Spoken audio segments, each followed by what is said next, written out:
I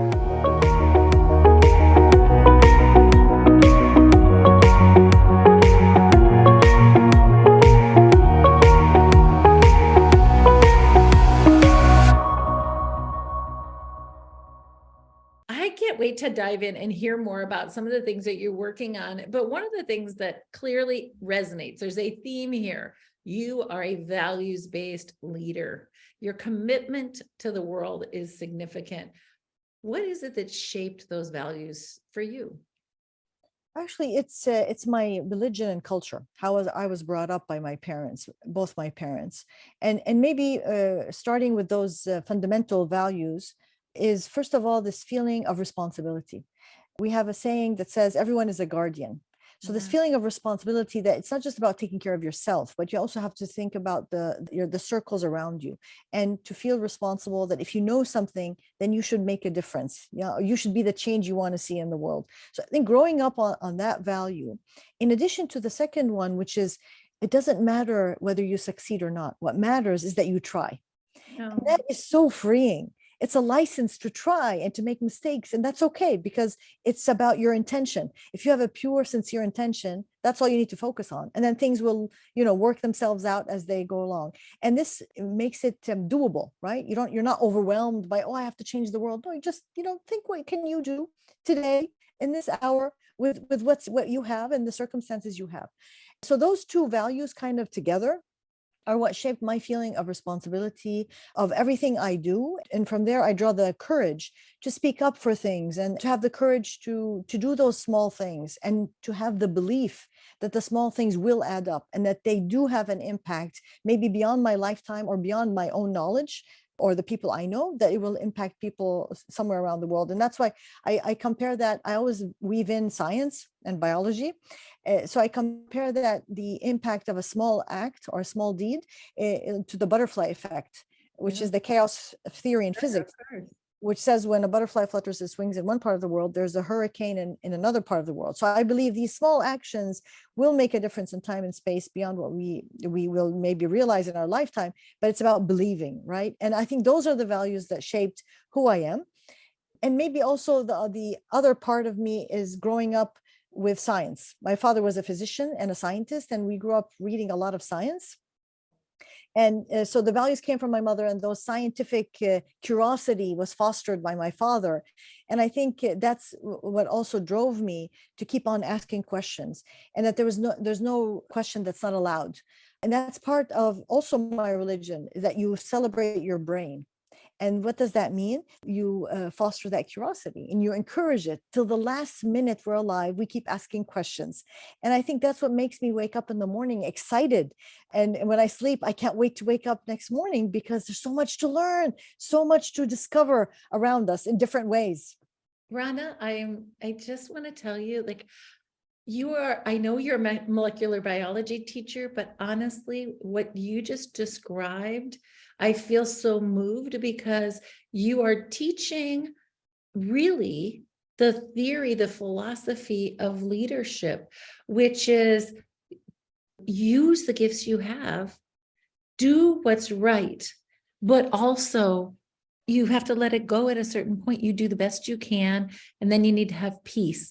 And I think for so many of us that are working in social justice, a lot of people, they say that people who are running nonprofits, if you want to define it, some of that social justice work with that kind of role, they will only do it once. Like I think about 87% of leaders will only do it once because the burden is so heavy of thinking, if I don't work that extra hour, if I don't do that, push myself, I'm in a comfortable, warm house and somebody else doesn't have it. It sounds to me like you really have a framework that allows you to have the balance and the peacefulness, but how do you reinforce that? There's a lot of people that have religious underpinnings and don't show up in the world the way you do. Let's be clear. So you are unique and you've clearly taken it to heart. What is it that you do to reinforce it? Is it prayer? What are the things for you that are like, all right, this is gonna keep me grounded? Oh, wow, that's a good question. It's like I'm excited to be asked a question I haven't thought about, but because it makes my, it tickles my brain to think outside the box. I think what keeps me going is this feeling that oh wow, let me think a little bit, just a second. Um, I think this innate feeling inside me that that one cannot enjoy life alone, right? And therefore, the true happiness comes really is when you're helping someone else, and that you can both then enjoy life together. And I'm speaking not just when I say together, your immediate family, but all of humanity, right? To have that empathy, to feel that we are all one. And again, drawing from biology, we all share the same DNA. The differences between us are so small. So there's so much that unites us. And even those little differences that we have, we need to celebrate them because they're amazing.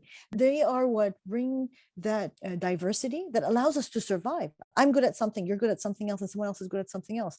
And even those things that we may assume they seem to be not strengths, they are, because of what they are. So it's about how do you look at the world as a kaleidoscope and celebrate every piece of that kaleidoscope as an addition to society, to community, to human community, so that we can survive together. And I think that feeling of unitedness with other humans and then with nature and the world is what drives me. It gives me that thrill, that exaltation, right? That you feel you're part of something bigger, that keeps me moving and gives a purpose to life. And that's why when sometimes we get bogged down by everyday things that don't inspire us, we need to, what I do is I either take a walk in nature or be engaged with children. Just being engaged with children reminds you of what it's all about, right? The innocence, the curiosity, the love, right? The trust.